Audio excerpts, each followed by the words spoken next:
Minsan sa isang taon, dapat nagkakaroon ng banding ang pamilya, kaibigan.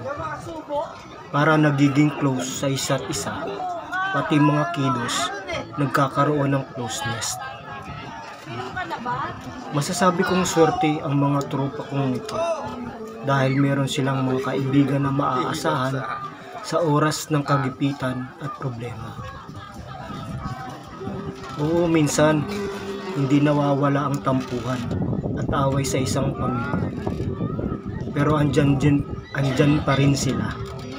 Lapitan mo lang, kausapin, malay mo, ikaw lang ang hinihintay niya para magkaayos kayo.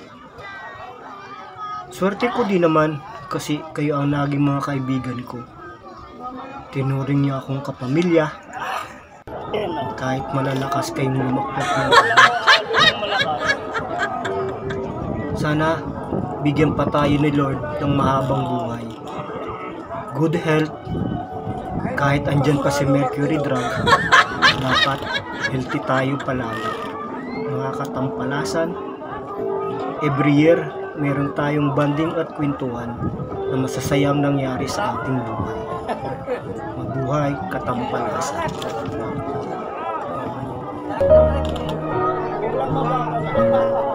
Shout out.